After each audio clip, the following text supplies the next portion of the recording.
PTI کا mandate واپس دیا جائے، پھر مذاکرات ہونے چاہیے۔ ان کی یہ سفارشات میں سے 2 سفارشات میں آپ کو بتا رہا ہوں، تو ان کی یہ بالکل کلیئر سوچ ہے، اور زیادہ بات بھی انہی لوگوں کی مانی جائے گی جنہوں نے یہ سارا ظلم اور جبر ابھی تک سہ رہے ہیں۔ تو مین اب وہی لوگ ہیں، اور یقیناً عمران خان انہی کی بات سنیں گے، یہ انہی کی بات نہیں سنیں گے۔ ویسے تو عمران خان نے 3 رکنی کمیٹی جو ہے وہ بنائی ہے، جس میں علی امین گنڈا پور اور اپنا شبلی فراز اور عمر ایوب جو ہے، ان کے نام دیے ہیں کہ یہ مذاکرات کریں گے، جس کے ساتھ بھی کریں گے۔ اور جو استعفوں کی گونج ہے وہ بھی ہمارے سامنے ہے۔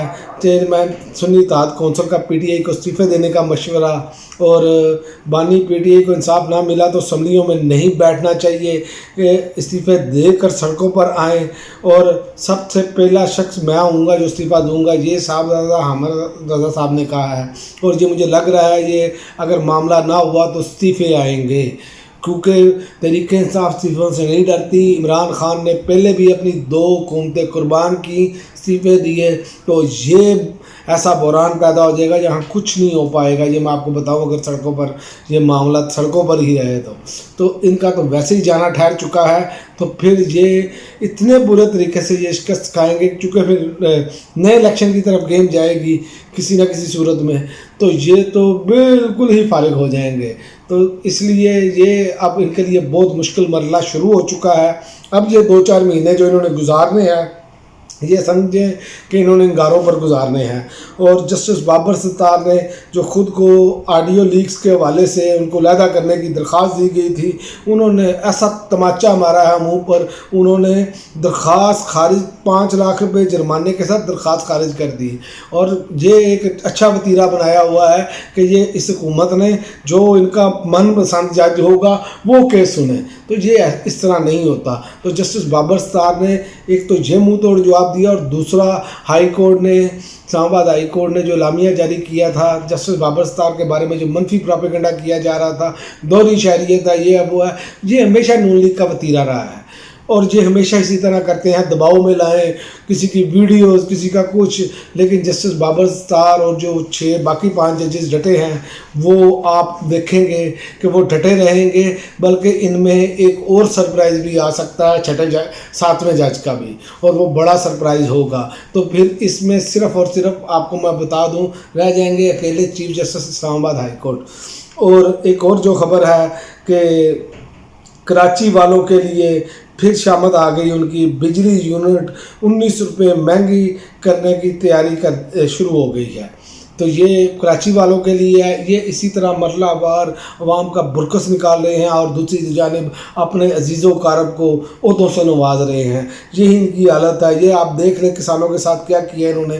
کسانوں کے ساتھ ایک تو گندم نہیں خرید رہے، اگر کسان احتجاج کرنے کے لیے مال روڈ پر آئے ہیں تو کسانوں پر پولیس کا لاٹھی چارج اور درجنوں گرفتار کر لیے ہیں۔ یہ پولیس بے ہنگم ہو چکی ہے، کوئی بندہ اپنا پرامن احتجاج نہیں ریکارڈ کرا سکتا۔ تو ایسی لا قانونیت میں نہ آپ کے ہاں سرمایہ کاری آئے گی، نہ اگلا کام چلے گا، یہ سارے معاملات خراب ہوتے چلے جائیں گے۔ یہ لا لیس جو ہے یہ اسٹیٹ بنتی جا رہی ہے، اور پولیس کو چونکہ یہ اپنے مفادات کے لیے استعمال کرتے ہیں، اسی لیے اب معاملات جو ہیں وہ بیرونی سرمایہ کار نہیں آ رہے، اندرونی سرمایہ کار جہاں سے اپنا پیسہ باہر شفٹ کر کر جا رہے ہیں۔ اور آپ دیکھ لیں پچھلے 2 سالوں میں سب سے زیادہ پاکستانیوں نے دبئی میں اور بنگلہ دیش میں سرمایہ کاری کی ہے۔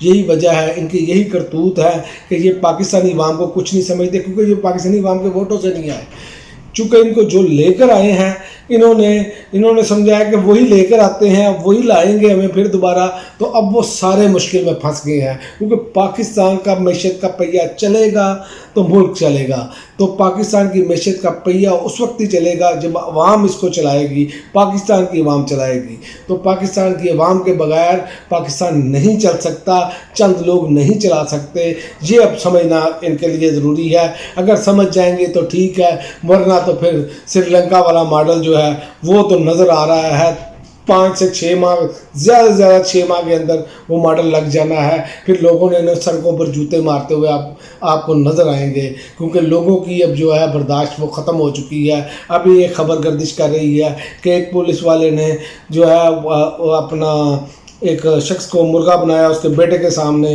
وہ خبر اس ٹائم سوشل میڈیا پر گردش کر رہی ہے، اور پھر بیٹے نے دونوں پولیس والوں کو جو ہے وہ فائرنگ کر کے قتل کر ڈالا۔ تو جب ایسے معاملات ہوں گے، جب آپ ایسی کسی کی ہتک کریں گے، کسی کے باپ کی بیٹے کے سامنے یا کسی کی بہن کی کسی بھائی کے سامنے، تو پھر معاملات بڑھتے چلے جائیں گے۔ خدا را اب بھی ہوش کے ناخن لیں اور ملک کو آئین اور قانون کے مطابق چلائیں، اور ادارے جو خاص کر پولیس کا ڈپارٹمنٹ ہے یہ آئین اور قانون کے دائرے میں چلے۔